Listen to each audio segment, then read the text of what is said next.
बिस्मिल्लाहिर्रहमानिर्रहीम। क्रेन की practical lifting का पहला पार्ट हम लोग डिस्कस कर चुके थे। आज उसी को कंटिन्यू करते हैं, देखते हैं कि इससे आगे कौन सी चीज़ें देखनी है।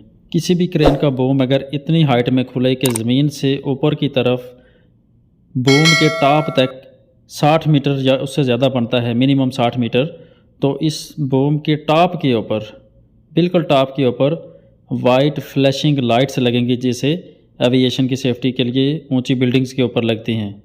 जैसे अभी ये चमकती हुई लाइट्स आप देख रहे हैं, तो ये 24 घंटे अगर वो बूम खड़ा है तो 24 घंटे ये लाइट्स चलती रहेंगी।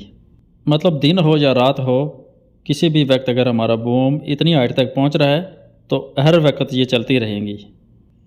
अगर बूम डाउन करके उसकी हाइट 60 मीटर से कम कर दी जाती है तो फिर इस लाइट की ज़रूरत नहीं रहेगी।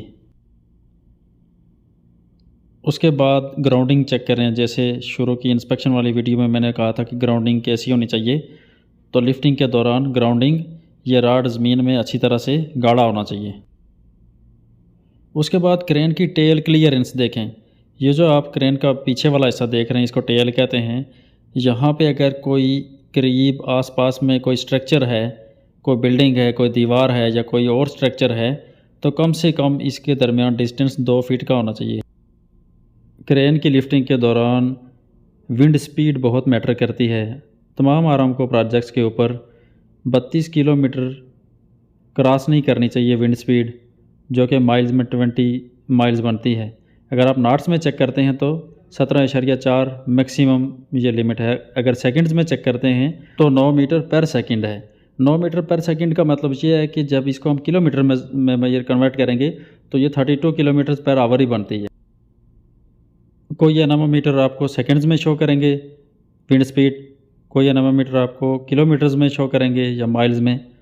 तो चलिए हम प्रैक्टिकली देखते हैं। हमारे पास 2 एनामोमीटर हैं, एक तो क्रेन का अपना है और एक हमारे पास जो उस दिन वीडियो में मैंने आपको एनवायरमेंटल मीटर दिखाया था, उसी के अंदर एनामोमीटर भी फिक्स्ड होता है। तो बेहतर यह है कि जो क्रेन का अपना है एनामोमीटर, उसी से चेक करें, उसी के ऊपर आप रिलाई करें। जो मैनुअल है वो चूँकि ज़मीन से हम 5-6 फुट की हाइट तक ही उसको पैमाइश कर सकते हैं, तो वो एग्जैक्ट रिज़ल्ट हमें नहीं देता। एग्जैक्ट रिज़ल्ट के लिए आप कम से कम ज़मीन से 50 फीट की हाइट पर से चेक करेंगे तो आपको सही रिज़ल्ट मिलेगा। क्योंकि जो क्रेन का सेंसर है वो बूम की टॉप के ऊपर लगा होता है, बूम के हेड के ऊपर। उस दिन मैंने आपको पंखा दिखाया था छोटा सा, अभी आगे वाले क्लिप में आप गौर से देखना, वो आपको चलता हुआ नज़र आएगा। तो ज़मीन से यानी हमारा बूम का टॉप जो है कम से कम 50 फीट ऊपर होगा तो हमें सही रिज़ल्ट मिलेगा। क्योंकि मैनुअल मीटर से हम ज़मीन की सतह के ऊपर खड़े होकर ही 5-6 फुट की हाइट से ही उसको मेजर कर सकते हैं। चूँकि करीब कोई स्ट्रक्चर हो सकता है, कोई बिल्डिंग हो सकती है, तो उससे हवा में रुकावट पैदा होती है। और 50 फीट जो हाइट है वो अच्छी खासी हाइट है, तो वहाँ से आपको रिज़ल्ट अच्छा मिलेगा।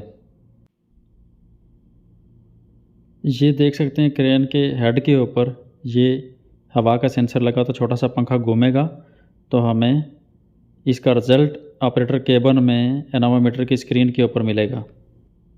इस तस्वीर को देखें, यहाँ पे एक टेक्निकल पॉइंट समझने की ज़रूरत है। जो पंखा हमारा है वो इस वक्त ऐसी साइड पे मौजूद है कि विंड की जो डायरेक्शन है वो पहले बूम से टकरा रही है और पंखा पीछे छुपा हुआ है। इस सूरत में भी हमें सही रिज़ल्ट नहीं मिलेगा, बेशक 50 फीट 60 फीट ज़मीन से ऊपर हो बूम। इस वक्त एक्चुअल विंड स्पीड क्या है ये रिज़ल्ट मालूम करने के लिए ज़रूरी है कि ये पंखा फ्रीली मूव करे, डायरेक्टली हवा इसके ऊपर पड़े। अब जब क्रेन का ये बूम दूसरी तरफ घूमेगा तो ये पंखा दूसरी तरफ आ जाएगा विंड डायरेक्शन में, तो ही सही रिज़ल्ट हमें मिलेगा। ये जो इन्वायरमेंटल मीटर मैंने आपको दिखाया था, जो विंड स्पीड भी मेजर करता है, इसके ऊपर आपने रिलाई नहीं करना। ये यकीनन विंड स्पीड कम बता रहा है, क्योंकि इस वक्त मेरे पीछे एक बिल्डिंग भी थी। तो जो एक्चुअल हमें बताएगा, जो क्रेन ऑपरेटर के पास है जिसकी स्क्रीन, तो उसके ऊपर हम चेक करेंगे और इसके साथ कंपेयर करेंगे। दोनों एनामोमीटर्स के रिज़ल्ट मैं आपको दिखाता हूँ, आप लोग खुद ही हिसाब किताब कर लेना। सेकंड्स को किलोमीटर्स में कन्वर्ट करके आप देखना। यकीनन जो क्रेन का अपना एनामोमीटर है उसकी स्पीड ज़्यादा शो हो रही होगी। अगर तो हमारा पंखा फ्रीली मूव कर रहा है, आगे कोई रुकावट नहीं है तो, क्योंकि वो इस वक्त अच्छी खासी हाइट पे है, कम से कम 40-50 फीट उसकी हाइट है हमारे बूम की इस वक्त। जबकि जो दूसरा एनोमीटर है, एनवायरमेंटल मीटर, वो ज़मीन से सिर्फ 5-6 फीट की हाइट पे है। ये देखें इसके ऊपर सेकंड्स में शो कर रहा है, ये क्रेन वाला है। अभी बूम उसका मूव हो चुका है दूसरी तरफ, अभी विंड जो है वो उसके ऊपर डायरेक्टली पड़ रही है पंखे के ऊपर, इसके ऊपर किलोमीटर्स में शो कर रहा है, 15, 17, 20, 21 तक जा रही है। ये चेंज होती रहती है, जबकि दूसरे में क्रेन वाले में सेकंड्स में शो कर रहा है। और ये ब्लूटूथ के साथ कनेक्ट है हमारे बूम के टॉप के ऊपर जो सेंसर लगा हुआ है विंड स्पीड का, छोटा सा पंखा। इस वक्त आप कैलकुलेशन करेंगे तो यकीनन ये जो क्रेन से मैं लेके आया हूँ, इसकी टोटल जो विंड स्पीड होगी वो ज़्यादा होगी और वही एक्चुअल होगी, जबकि जो दूसरा पहले से मेरे पास मौजूद था उसकी विंड स्पीड दूसरे से यकीनन कम होगी। जैसे अभी ये स्क्रीन के ऊपर देख सकते हैं कि क्रेन वाले के ऊपर 12 सेकंड पर मीटर चल रही है इस वक्त, और जबकि दूसरे के ऊपर 17.4 किलोमीटर पर हावर है।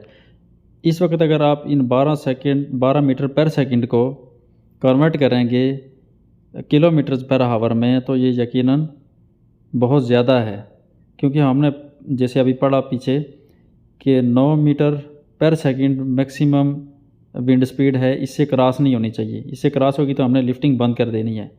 लेकिन अभी 9 मीटर 10, 11, 12 चल रही है सेकंड्स के अंदर। इसका मतलब है किलोमीटर्स में हमने पढ़ा था कि 32 किलोमीटर्स 9 सेकंड पर मीटर का मतलब 9 मीटर पर सेकंड का मतलब 32 किलोमीटर पर हावर ही है। ये दोनों बराबर हो जाते हैं आप कन्वर्ट करेंगे जब। इसका मतलब है इस वक्त कम से कम 35-40 किलोमीटर पर हावर होनी चाहिए थी, जबकि वो सिर्फ 17.4 किलोमीटर शो कर रहा है।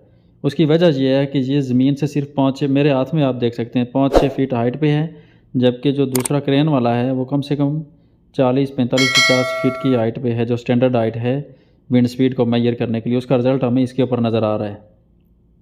ये मैं क्रेन के केबल से निकाल के लाया हूँ, ब्लूटूथ के साथ कनेक्ट है।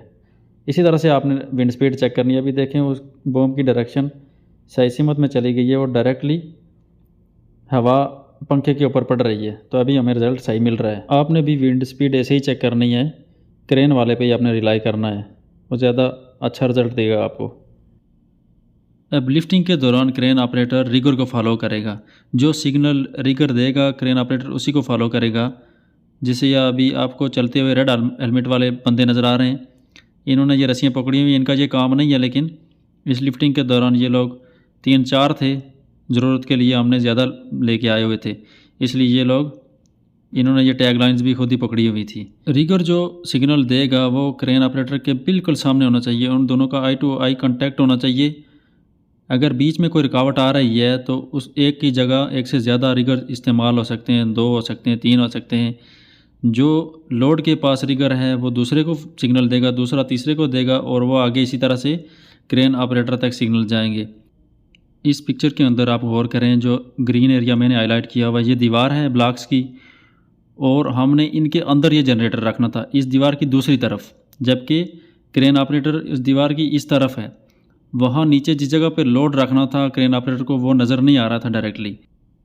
तो एक रिगर दीवार की उस तरफ अंदर था जो लोड को देख रहा था डायरेक्टली, और वहाँ से वो सिग्नल दे रहा था। तो दूसरा रिगर, ये जो रेड एरिया में आप जनरेटर देख रहे हैं, ये भी एक जनरेटर पड़ा हुआ है, इसके दूसरी तरफ खड़ा था दूसरा रिगर, जो अंदर वाले रिगर से सिग्नल ले रहा था, उससे डायरेक्ट आई कांटेक्ट में था। और दूसरी तरफ ये क्रेन के ऑपरेटर के भी सामने था, जहाँ से आपको नज़र नहीं आ रहे दोनों, लेकिन इस तरह से इनका कांटेक्ट बना हुआ था। क्रेन ऑपरेटर इस रिगर को फॉलो कर रहा था, जो इस रेड वाले एरिए वाले, ये जो जनरेटर आप देख रहे हैं, इसके साथ दूसरी तरफ खड़ा था। और फिर ये वाला सेंटर वाला रिगर जो है, दोनों के दरमियान, अंदर वाले रिगर और क्रेन ऑपरेटर के दरमियान, ये आप समझ लें कि राब्ते का ज़रिया था, ये दोनों को सिग्नल पास कर रहा था। तो ये कानूनी तरीके के मुताबिक इस तरह से, अगर डायरेक्ट ऑपरेटर एक ही रिगर को नहीं देख सकता तो बीच में रिगर इस तरह से रखे जाते हैं। अगर एक से ज़्यादा रिगर नहीं है तो फिर रेडियो कम्युनिकेशन भी इस्तेमाल हो सकती है, वो भी अलाउड है। क्रेन ऑपरेटर और रिगर जिन सिग्नल्स के ज़रिए आपस में कम्युनिकेशन करते हैं वो अपनी मर्ज़ी से कोई भी इशारे नहीं दे सकता रिगर। सिर्फ यूनिवर्सल हैंड सिग्नल्स ही एक्सेप्टेबल हैं। जैसे अभी ये इस क्लिप में आप देख रहे होंगे कि रिगर किस किस्म के सिग्नल्स दे रहा है ऑपरेटर को। ये पूरी दुनिया में रिकग्नाइज्ड हैं। जितने भी रिगर्स हैं वो इन्हीं सिग्नल्स को फॉलो करते हैं। ऑपरेटर्स लोगों को भी पता होता है कि इस सिग्नल का क्या मतलब है। इस वक्त बूम डाउन करने को बोल रहा है रिगर, इस वक्त बूम को एक्सटेंड करने के लिए बोल रहा है, इस वक्त हुक को डाउन करने के लिए बोल रहा है। तो ये इसमें कोई कन्फ्यूजन नहीं होता दोनों को, ऑपरेटर को और रिगर को। अगर रिगर कॉम्पिटेंट नहीं है, वो यूनिवर्सल सिग्नल देना नहीं जानता है, तो वो गलत कोई इशारा दे देगा और उसको ऑपरेटर फॉलो नहीं कर पाएगा, वो कन्फ्यूजन का शिकार हो जाएगा। तो नतीजतन एक्सीडेंट हो सकता है। इसीलिए कानूनी तौर पर सिर्फ रिगर ही वो बंदा है जो ऑपरेटर को सिग्नल दे सकता है। अक्सर औकात कंस्ट्रक्शन साइट्स पर फोरमैन, सुपरवाइज़र वगैरह भी ऑपरेटर को सिग्नल देना शुरू हो जाते हैं, तो ये अलाउड नहीं है। अगर ऐसा आपकी साइट पर भी हो रहा है तो आप सिर्फ रिगर को पाबंद करें कि वही सिग्नल दे, कोई और बंदा ऑपरेटर को सिग्नल ना दे। ये देखें, बूम को एक्सटेंड करने और क्लोज़ करने का इंटरनेशनली सेम सिग्नल है ये।